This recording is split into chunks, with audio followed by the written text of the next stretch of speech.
Welcome to Syntax. Today we have the king. Oh, I just dropped my... I'm so emphatic about the king of drag and drop on today. I just knocked over a bottle onto my thing. Luckily, I keep all of my computers off the desk because I've done that so many times and I've ruined a few pushing them on. Anyways, very emphatic, very stoked today to talk to Alex Reardon, who is the author of Pragmatic drag and drop. He was from Atlassian. This episode was a dog to get scheduled because he is from down under in Australia. Welcome, Alex. Thanks so much for coming on. So good to be here, and thank you so much for accommodating the weird time zones. Yeah, absolutely. What time brutal. is it there? It's 6:03 a.m. at the moment. Oh man, so you're pretty tired. It's the end of the day for us. Super early for you. It's always tricky to get scheduled. Yeah, it is. It's not too bad. I'm usually up about this time with the kids, but it's big kudos to my wife who's doing the early shift with them this morning. I know how that is. Yeah, holy cow. Getting them out of the house, getting ready to go, get to school, everything first thing. Yeah, totally. And also, hey, talk about amazing partners picking up and taking our kids to school and all that stuff. Let's talk about Sentry picking up our bugs and helping us solve them. So Sentry.io, the perfect place to help us solve all of our challenging bugs. Maybe not quite as challenging as getting kids out the door in the morning, but definitely, less challenging with Sentry in your corner. Sentry can't fix that. Sentry cannot fix that. Yes, exactly. That's one of Sentry's taglines is Sentry can't fix this. And they have billboards, and it just shows hilarious things that they can't fix. And getting your kids buckled in the car is certainly one of them. Yeah. Gosh. Yeah, for real. Oh, man. All right. Well, Alex, do you mind give us a quick rundown of who you are, where you work, what you do? Yeah, for sure. Before I do, I just want to say, Scott, that was probably the smoothest segue I've ever seen. Thank you. He's really good. I try my hardest. That was really impressive. Okay. A bit about me. Yeah, so I work for Atlassian. So they make Jira, Confluence, Trello, and a few other things. I work on the design system team there, building all the fun shared pieces of UI. But I kind of have a special focus on drag and drop, that problem space. So I'm the author of React Beautiful D&D, but that wasn't my first outing in that space either. There was some stuff before that. And more recently, a new library called Pragmatic drag and drop as well. At Atlassian, drag and drop is pretty core to a lot of our experiences. So I've had the fortunate opportunity to spend a lot of time focusing and thinking about that space. So I first came upon Alex by a video he did at I think it was a local meetup about Pragmatic drag and drop. And I watched it, and it was an hour on drag and drop. And I'm someone who went down the rabbit hole of trying to build a drag and drop solution from absolute scratch and make it accessible. And it's wild. It's so difficult. There's so many little edge cases that I didn't even cover. And there's so much you have to think about. And I thought man, this guy probably knows more about drag and drop than anybody on planet Earth. We must protect him. So you built the React one, and now you've built Pragmatic drag and drop, which is a JavaScript or TypeScript focused solution that works with any framework. Is that right? Yeah, that's right. Yeah, so you can use it with React, Svelte, Vue, just jQuery, Vanilla.js, whatever you want. Nice. Man. Wow. And you had mentioned that you worked on other drag and drops before React Beautiful D&D, because I used React Beautiful D&D. I've used Pragmatic drag and drop. I just want to see if I've used more of your work. If you use Atlassian products, you might have. So they weren't nice. Public libraries, but I've been thinking about that space internally. And also personally, I've feels like it's just a space for whatever reason that keeps drawing me in. I just find it really interesting. Yeah, I get it. It's one of those things that when you implement, you start to realize that every solution out there, just in general, implementing for the web is kind of fraught with all kinds of issues. So that's why I'm so thankful for your work here. Wes, where do you want to start? Yeah, maybe tell us a little bit about what makes drag and drop tricky, and then maybe we'll get into something you mentioned right before we hit record, which is built-in drag and drop. The browser has some APIs for it, and there's custom drag and drop, right? And I'm curious which one you're using here. What makes it tricky? We'll start with that. I think it's tricky because I don't want to throw shade on anything. I think there are some problems on the web that aren't tricky because we have a lot of fantastic primitives in the browser that help us be successful really easily, and we just don't have to think about it. And there are primitives in the browser for drag and drop, but I think they are pretty hard to be successful with. And I'll come back to that. But more generally, I think the problem's hard because it's such a broad category of interactions. When people say drag and drop, you can actually be meaning so many different things. We're talking about, moving elements around on the page, which could be any kind of experience from lists to boards to site builders to drawing to just sort of the list goes on and on of different types of interactions you could be talking about, which can have very high amounts of visual complexity as well. I'm curious about that, like the different types of drag and drop, because if you think about it, there's, like you said, there's simply just dragging a div from one to another, but there also is dragging like actual text from a part on the page into somewhere else. But then there also is dragging from window to window. And then there's also dragging from like the OS, like a file into the browser, and then there's files dragging out of the browser. And then there's also like, sometimes you're dragging a visual element, but that visual element needs to have some data that comes along with it so that when you drop it, you need to understand what was actually dropped. And when I built my like very simple drag and drop, I was like, man, there's a lot to it. Does this library like cover all of those use cases? And are there use cases that I haven't even covered here? No, you touched on a lot of them, actually. Yeah, so that's really good. So yeah, specifically on Pragmatic drag and drop, yeah, it does handle all those things, which is pretty cool. Thankfully, the web platform is very powerful, has very powerful built-in drag and drop primitives, and everything you just mentioned is possible to do. I think why we don't see a lot of it too widely is that historically it's pretty hard to be successful with. The web platform's drag and drop built-in drag and drop functionality has, I think using it can be pretty tough. Like that's a subjective call, but that's been my experience. If there are a lot of bugs you sort of need to overcome for the various browsers, which is hard. And there's inconsistencies as well, minor inconsistencies between them. So all these sort of things, and even just achieving some simple outcomes like, I want to style the drag preview, which is the thing that you drag around in a certain way, or it feels like there's a lot of hoops you have to jump through to do it. And to be fair, with Pragmatic drag and drop, I knew the space already pretty well. And I've spent, by the end, about 2 years on it to have something where people can just run with it. Yeah, I believe that. I've built like sortable lists. I mean, that's even one thing you didn't even mention, Wes, is like sortable lists. Oh, yeah. Reordering. Like that's a giant pain in the ass too, but you have to do it on most projects. And then again, it's a can of worms. So, yeah. So someone who has written several drag and drop libraries, spent 2 years working on this type of thing to get it to a spot where it should work. And that's why I love this JavaScript ecosystem so much, right? Because you see people simply just double down on one specific area. Like we have lots of these component libraries out there, and often the component libraries will pull in a project that simply for toast messages or for signals or for drag and drop, because like just that one specific area requires such a large domain expertise. So I'm curious, is Pragmatic drag and drop, is that using the platform drag and drop, or did you build your own custom? It's using the platform under the hood.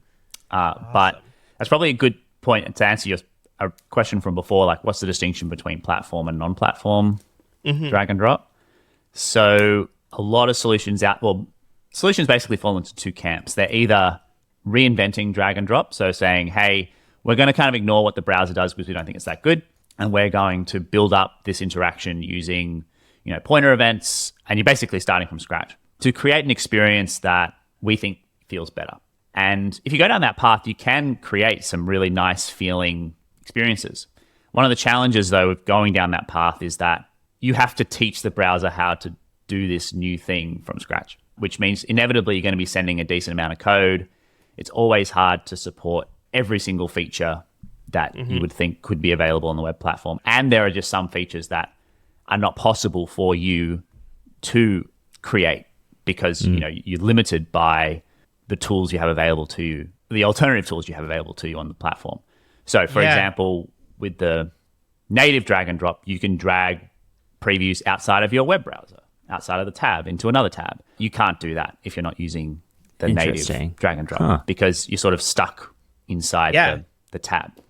That's why I found so interesting about this is that like drag and drop goes beyond the body or the HTML tag, right? Because it sort of is bridging to native, and there's also like security considerations that you need to think of there as well. I think you can tell me this if this is true or not, but at one point when I was doing it, like you could drag a file from like if you have a web browser and then you have your file list and then you have like an app in between, and sometimes you drag and drop and you go over another app and that app will light up you're about to drop on me. What security things are in place so that do you have to actually drop the file before that application can read it? Because otherwise, if you accidentally just drag something over top of a random app, that could be a security issue, right? Yeah, so the platform has built-in security stuff around that. Getting into the weeds now, but the native drag does have the ability to attach data to it, and you can only attach data to it at certain times and read it out at certain times. And so once a drag has started, that data store that can be shared across tabs or applications, you can only read from it. You can read what types of things are being dragged. So you can say, hey, a file is being dragged or text is being dragged, but you can't see its content until they drop. So that's one of the security features that's built in.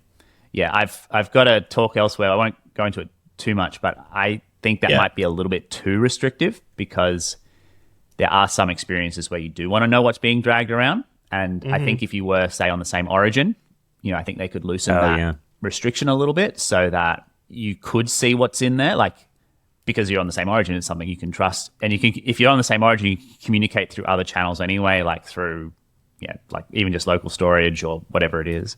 Yeah. So I think, you probably, anyway, we won't go into that weeds, but at the moment it does have built-in security to answer your question. And it is, it's there.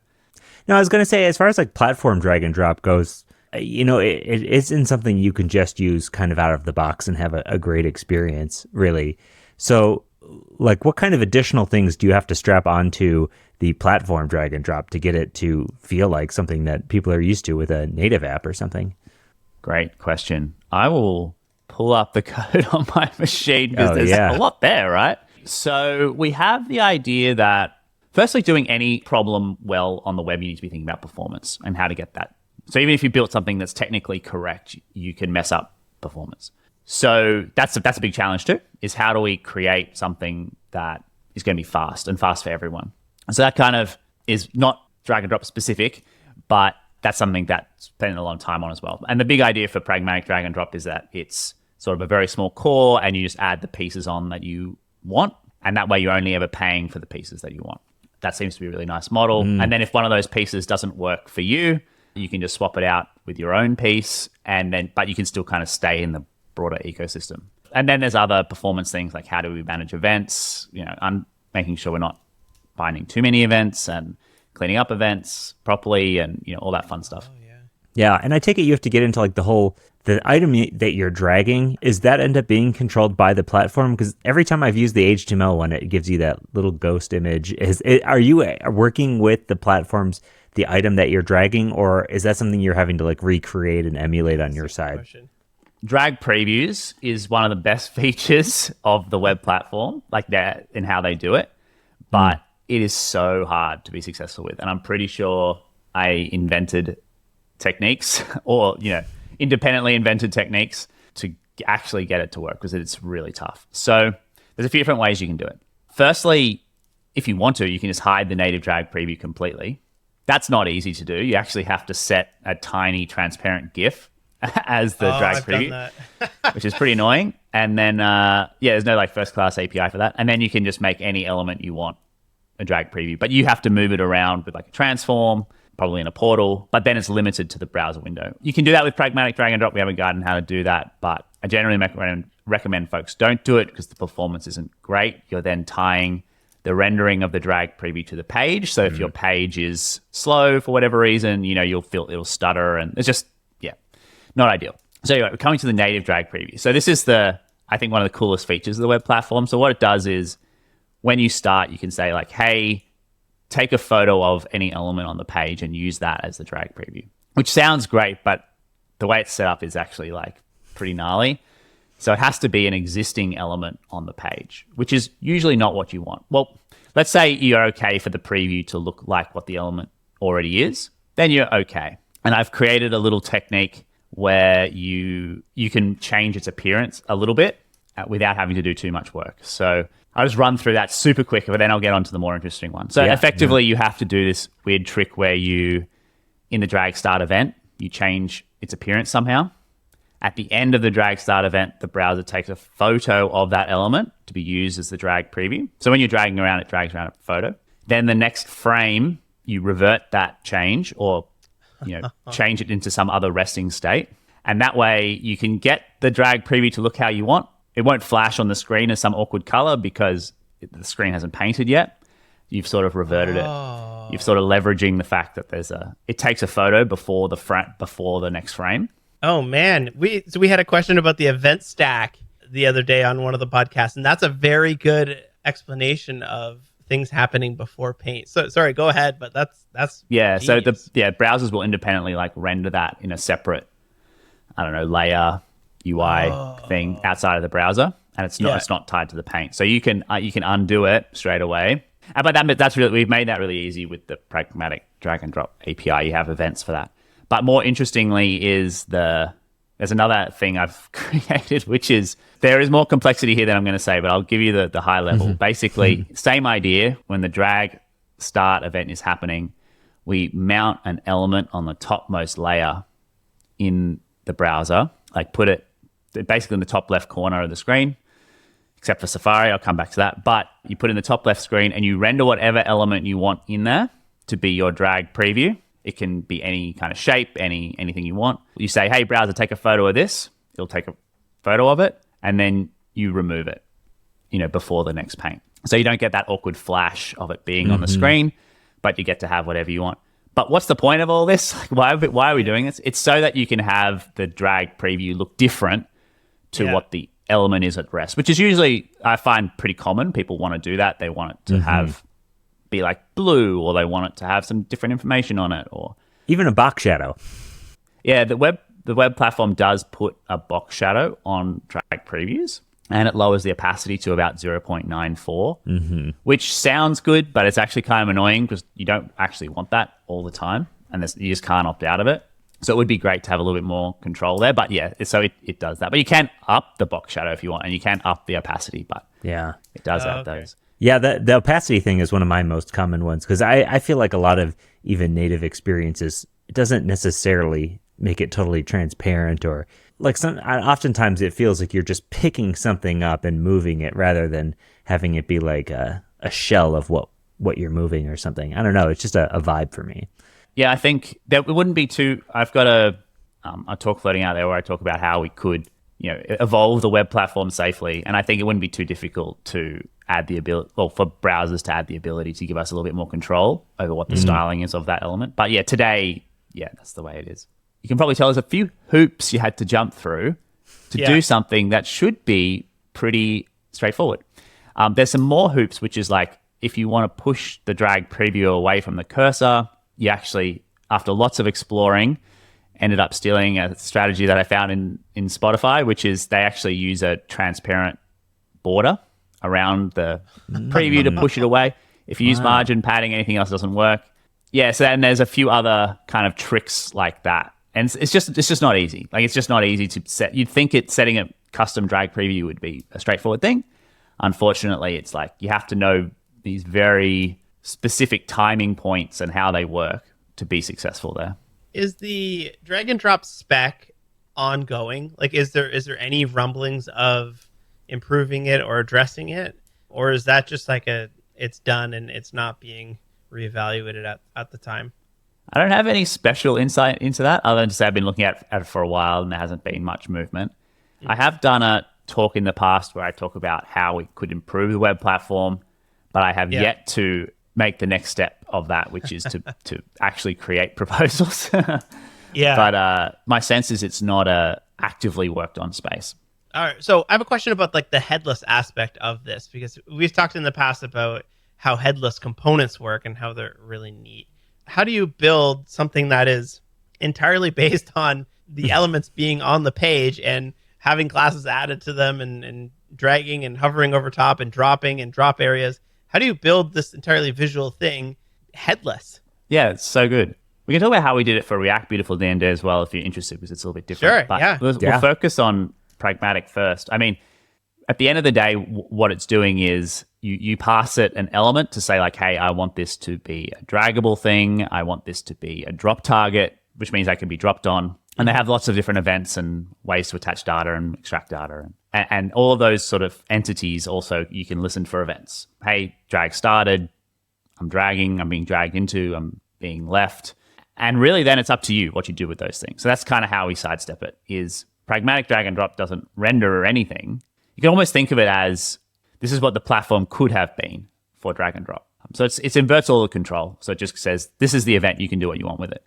Mm-hmm. And then we also have so many like optional little pieces to help you achieve certain outcomes. So for example, with that setting the native drag preview, like that's an optional utility you can pull in. And so in your on generate drag preview event, you can call that function, provided the arguments you want, and it will just do the thing that it does.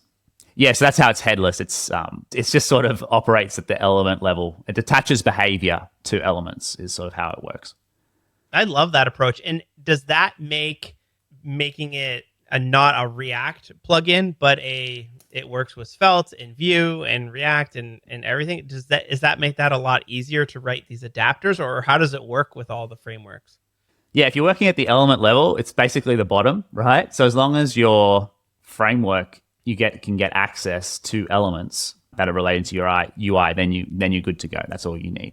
Were there any frameworks that were harder to implement? Are there adapters? Is that what the situation is for the different frameworks? I've only ever used it headless. Yeah, so it actually doesn't have any adapters at the moment. We use it really heavily with React and at Atlassian, and we haven't written any adapters because it didn't feel like it actually added all that much. But you definitely can. Like it's like a couple of lines of code to wrap it in a hook. But how we usually set it up is, or encourage people to set it up, is just put it in an effect.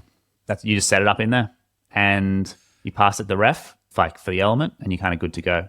So I'm just thinking that's amazing. Like you don't even need it. And like, this is my hope for the future of like web components and things like that do need DOM nodes is, there is no adapter. It just works. Yeah. So as long as you can get the element, you're fine. I mean, if you're really kind of a React, I don't know what the right word is, you want everything to look like a React API, it's like trivial to wrap it in a hook, and then you kind of little hook, you're kind of done. Yeah, it doesn't add that much. I mean, you end up sort of just duplicating the API across two things anyway. So yeah, we haven't felt the need to it. And putting in an effect has some nice benefits as well. Like we basically can delay, because an effect doesn't have to happen, straight away. I mean, technically the hook could use an effect too, but it is nice to be able to delay this binding of these events. Like we don't have to do it as part of the render. So that's kind of nice. In fact, we've designed Pragmatic drag and drop so you can bind it at any point, you can lazy load it as well. So some of our experiences, like inside the effect, will load in Pragmatic at a later point. Basically, you don't have to have it straight away, which is a nice kind of little. Not that it's very big at all, but anything you can do to help improve page performance is nice. Yeah, I'm curious about the difference in between mobile and desktop. So at all points, is it really just a matter of listening for presses or clicks or anything like that? Like, is there any special sauce you have to get to have it feel the same on mobile as well as desktop? Specifically, we're using the web platform stuff. Thankfully, it's actually very well supported now on mobile. That wasn't always the case. That was sort of one of the things that encouraged me to create Pragmatic drag and drop in the first place. Can't remember what year it was, I'll say maybe 3 years ago, iOS started supporting for Reels, the web platform drag and drop API, it's pretty old. Yeah, it's been around for a long time, but it took a long time for them to support it. So yeah, the browser support's actually quite good. So there's not too much you have to do. There is some, little quirks, little bugs, little inconsistencies, but for the most, you can just use the web platform the same. Wow, sick. And are you using pointer events then? Is that when you say the web platform? is the pointer events how it works with touches and clicks?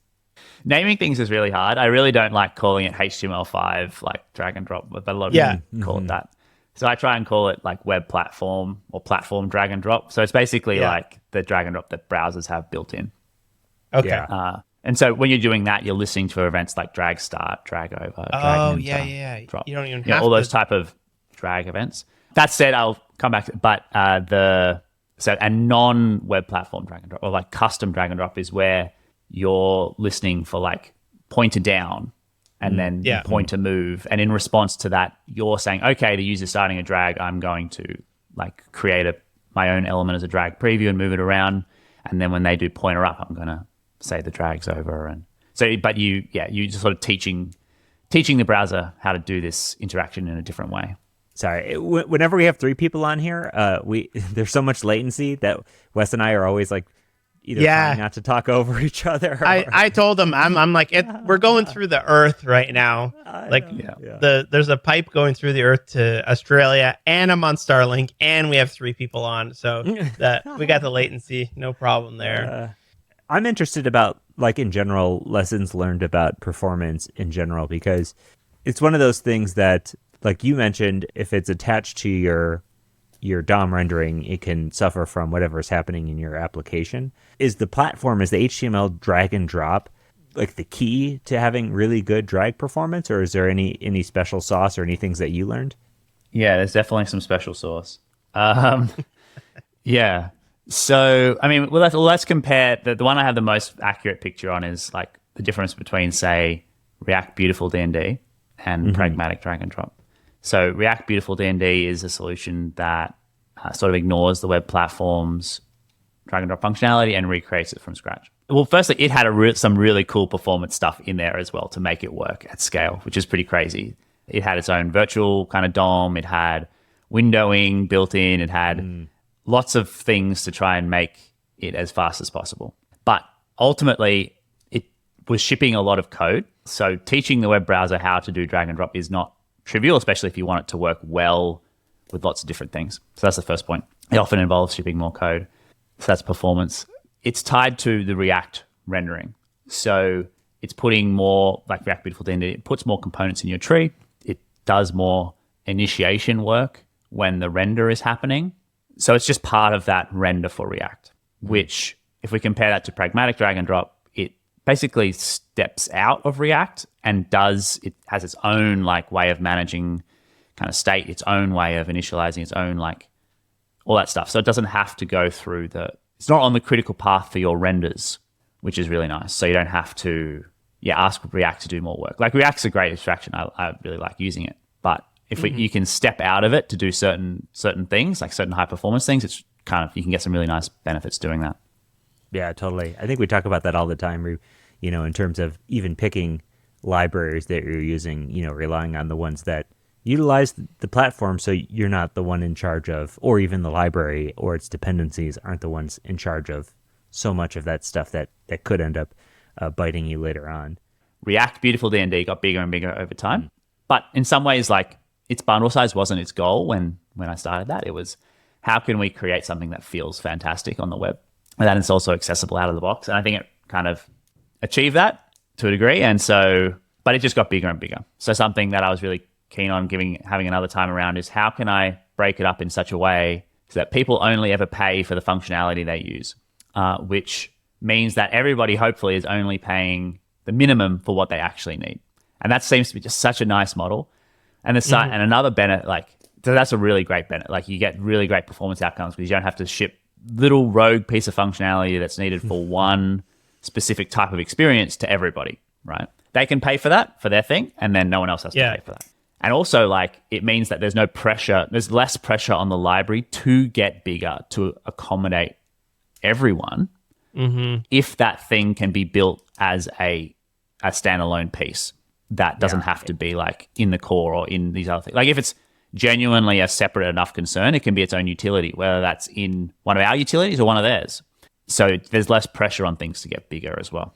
And even to clarify for the audience, when you say pay for it, you're talking about bundle cost and those types of things, not monetary cost, right? The free library. Just to let everybody know. I had a question about accessibility because you had mentioned a little bit there. How do you even make drag and drop accessible? Is that seems like a difficult problem to solve because that feels like such a inherently touch focused thing, right?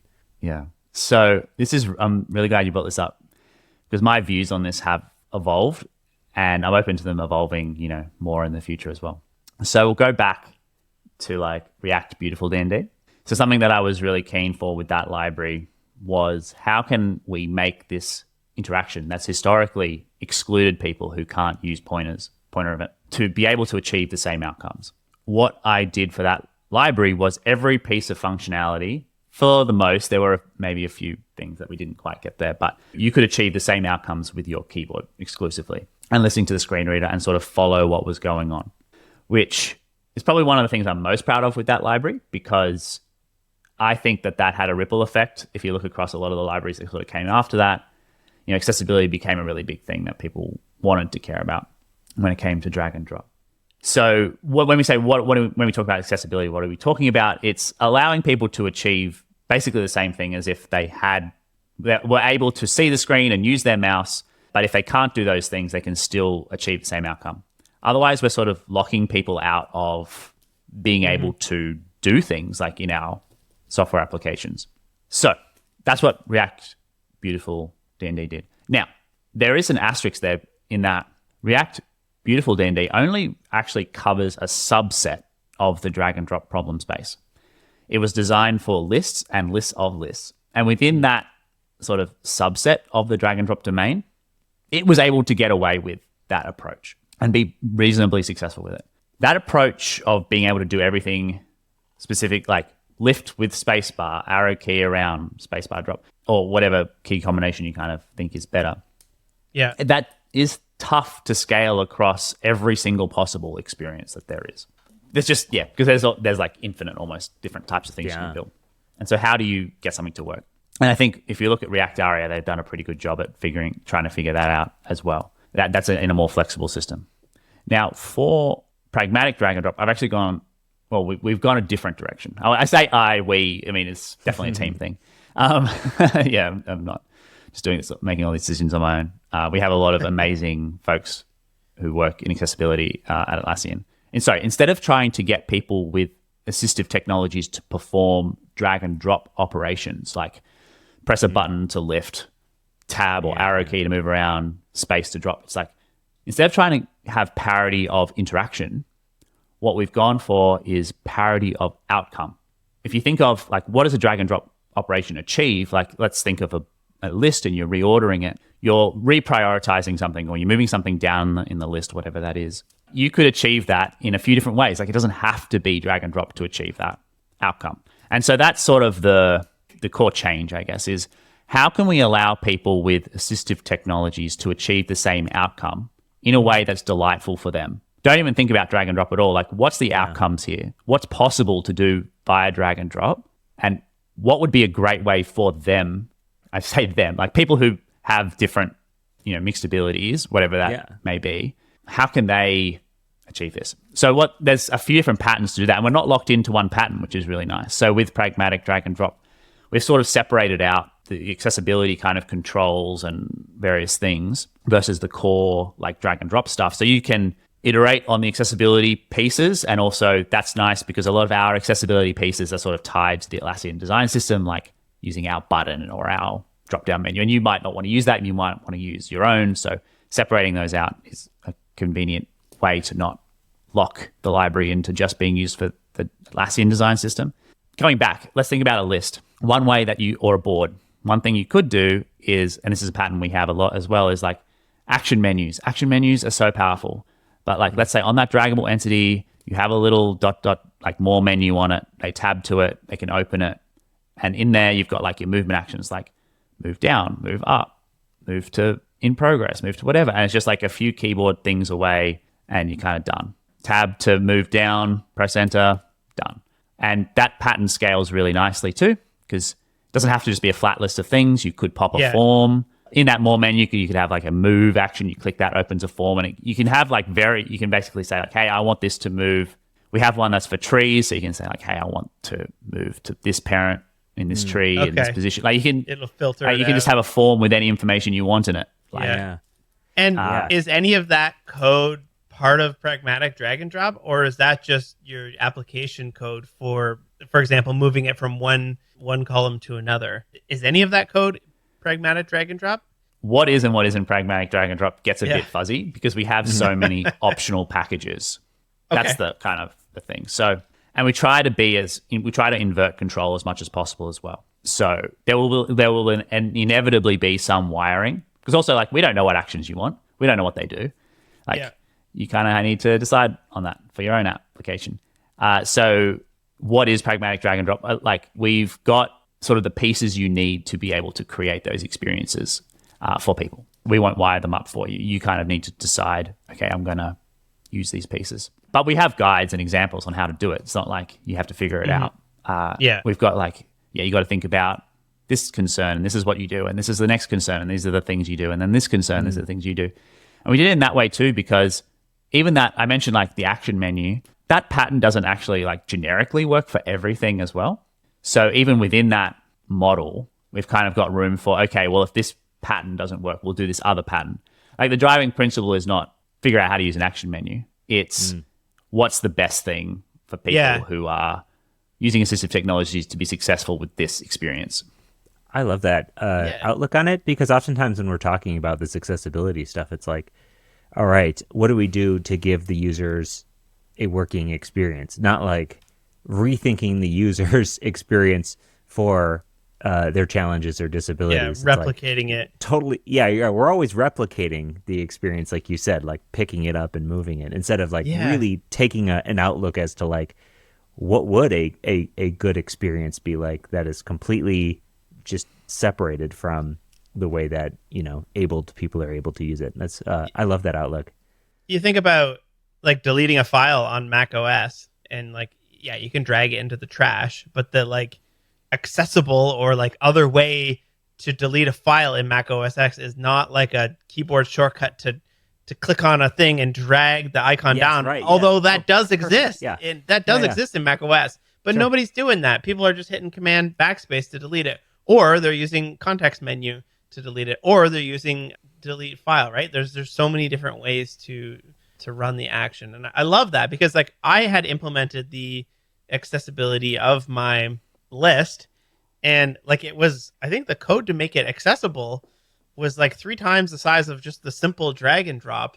And because you had to announce when things are up and down and changing, and you have to be polite and all these things, I love that idea of just like, no, don't think about how you can replicate the actual visual movement of it. In some cases that's helpful because it's visual, but at the end of the day, what are you trying to do with this? That's really nice. Yeah, it is a really nice pattern, and it scales super well. But I guess there is, as with all things, there's a drawback to the approach that I mentioned, and that is there is a risk that someone will come along and just see the drag and drop stuff and go, I'll take that. Oh, here's all the accessibility stuff. Oh, that looks kind of hard. I'm not going to worry about that. So that was a strength of React Beautiful D&D, where it's like, nah, they're together. Like you can't opt out of this. I guess a danger in providing lower level pieces is that people just can choose not to use it. Yeah, that is a concern. It's not so much a concern where I work at Atlassian, like, because we care a lot about accessibility, and we have a lot of tools that check for it and all that kind of stuff. But yeah, that is a danger. So I think a way around that potentially is, we don't do it right now, but right now we have like very low level building blocks. But if you move into like higher levels of abstraction, then you can bake in those controls.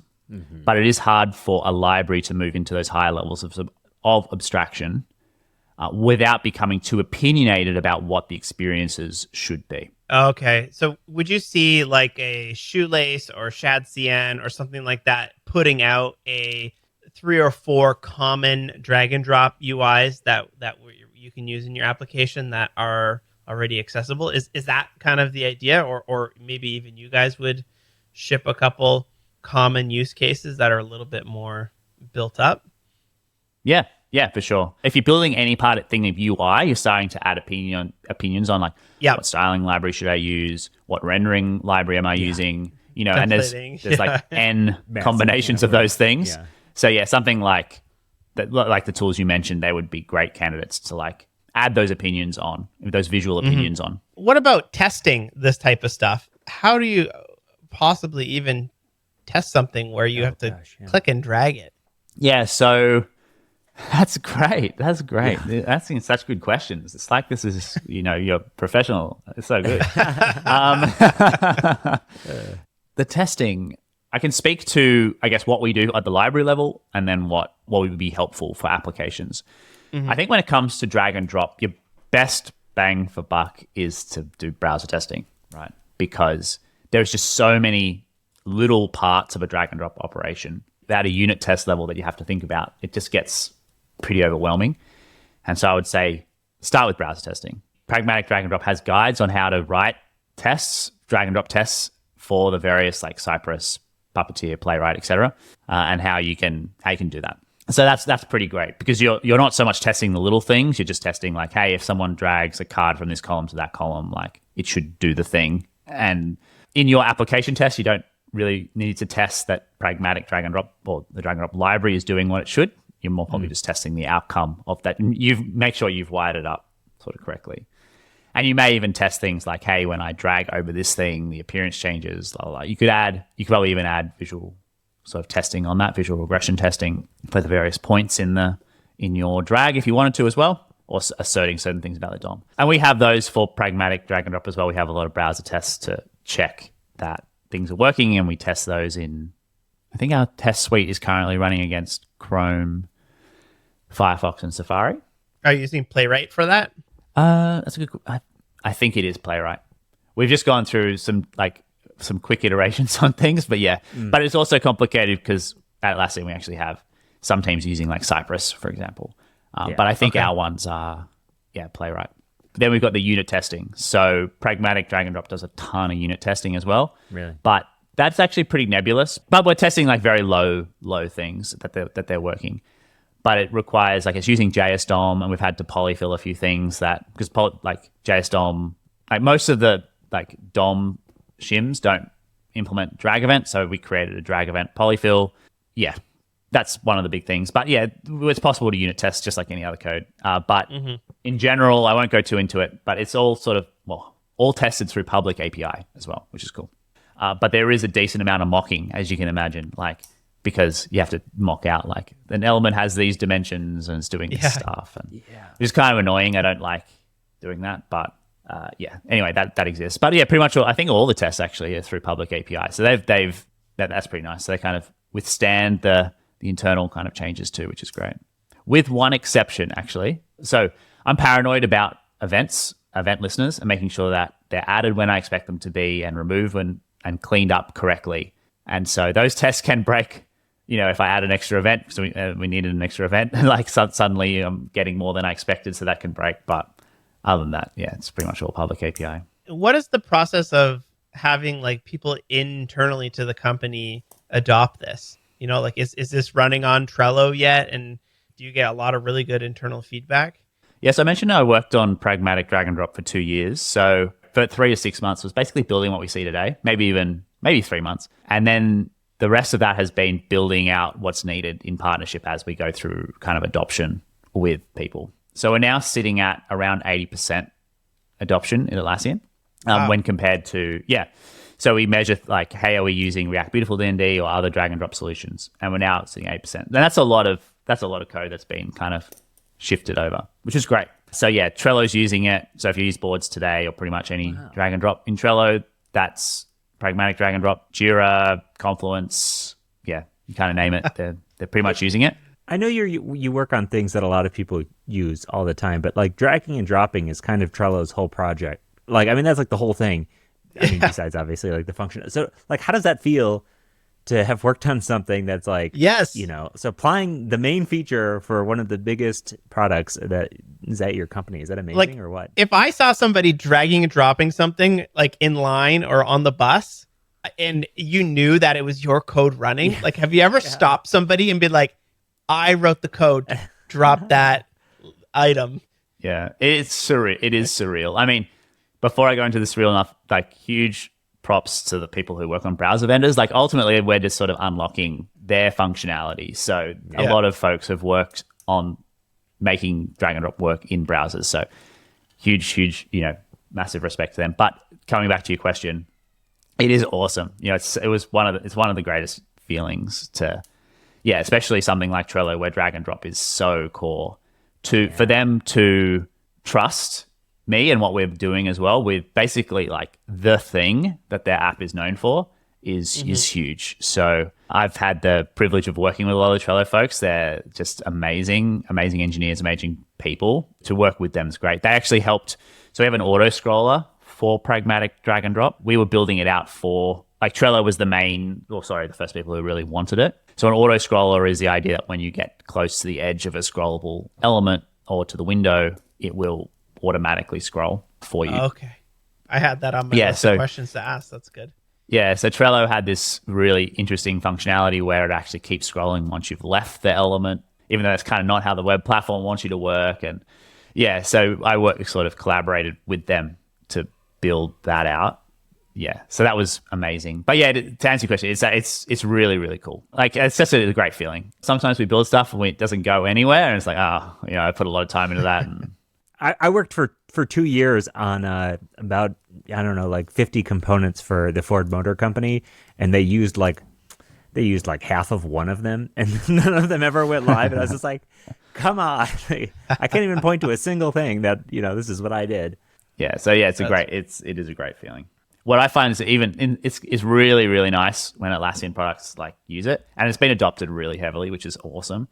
I find for some, it's kind of also a massive buzz when people outside the company use it, because they're like, they could choose anything. So that's pretty sweet too. It's cool that Atlassian like open sources this and everything, and also like I don't know who your boss is, but like allowing you to are you full time just on drag and drop for 2 years, and how do you also get that job? Yeah, I guess. Yeah, if you find out how to get that job, can you let me know? That'd be great. I don't think that was how it was planned. So originally, I kind of, I obviously am not that great at estimating, but I sort of thought, a couple months we'll be done and we'll move on to the next thing. But what we found is that, so originally, I guess there was no firm, it has to be finished by this date, which is nice. It would have been different conversations if we'd known it was going to be that long. That said, it was sort of one of those things where we just kept unlocking massive chunks of value, and that kind of just kept propelling it forward. The value proposition kept being really strong. The performance improvement, so conversions were getting about 1 to 300 millisecond improvements to time to interactive, as well as other paint improvements because we're taking things off the main thread. We're getting server-side rendering performance improvements because we're asking React to do a heap less work as part of that server-side render pass. Performance really carried it a long way. But also we scratched a huge itch internally. Like, we didn't really have a strong story for drag and drop. So we had React Beautiful D&D, which was great for lists and boards, but outside of that, there wasn't really anything there. So people were using like React D&D and like other solutions. And we had, we're just stockpiling all these different drag and drop solutions, which was hurting performance, right? Because we just kept piling on more solutions. So I guess we were just scratching an itch internally. Like, people kept building like things with it. There was a gap there. We knew some of that gap, but we didn't realize how big that gap was. And also we were really raising the bar on accessibility. So we had evolving and strong stories for like how to do accessibility. And so we had solutions that weren't using React Beautiful D&D move over to Pragmatic drag and drop, and also now become accessible as well, which was really, really cool. Yeah, because it seems like a lot of the org, I mean, there's a lot of products and apps, but like, I mean, you have Atlassian as a whole has so many great system-wide components and stuff like that. It does feel like there'd be such a huge benefit for the entire company for everyone to get on these types of things, like you said, being able to share in accessibility wins and stuff like that. That feels like probably a massive job. I'm wondering about like versioning and stuff like that. Do people at Atlassian, they always staying up to date with the latest versions of your own internal component systems? That feels like a big job, right? That's been an evolving story too. So we sort of have a design system that publishes to NPM, and then they pull that in.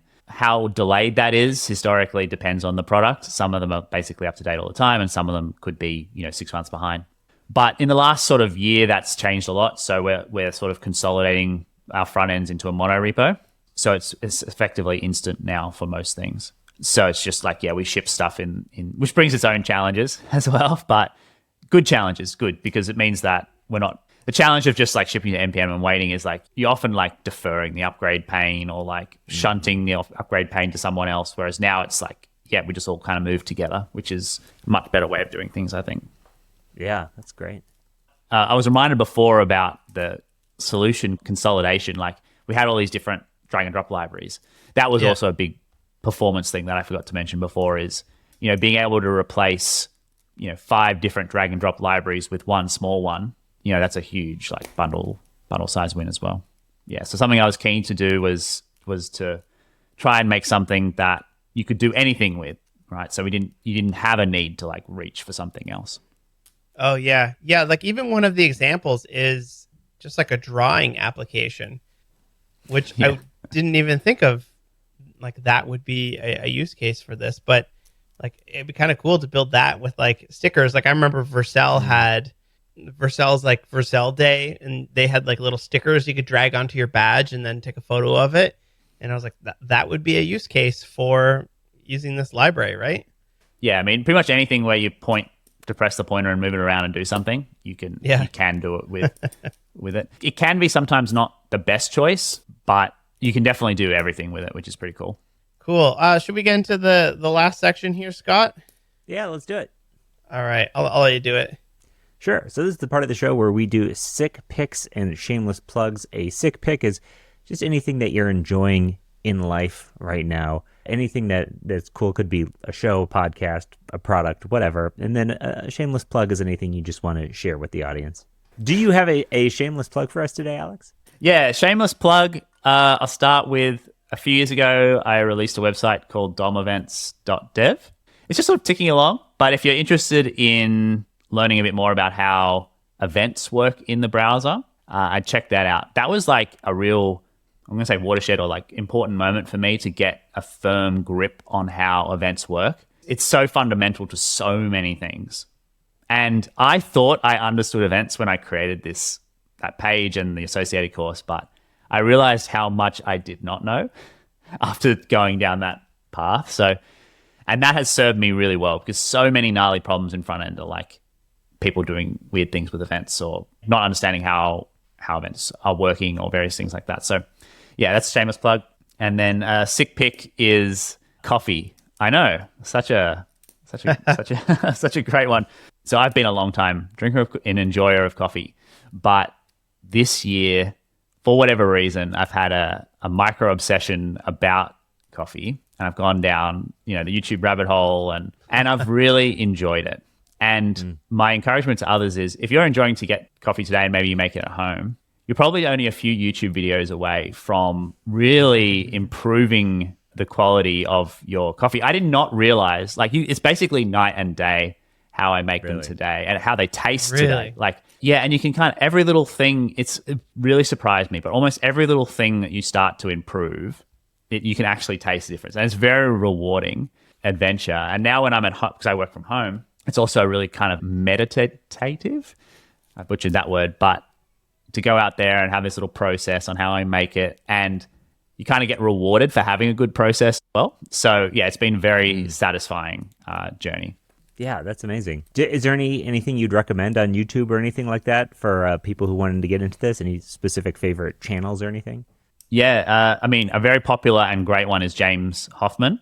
He's got some great videos on, I think if you go, just type in James Hoffman, you'll see him. We'll link him in the show notes. He's got some how to know coffee fundamentals, and that's incredible.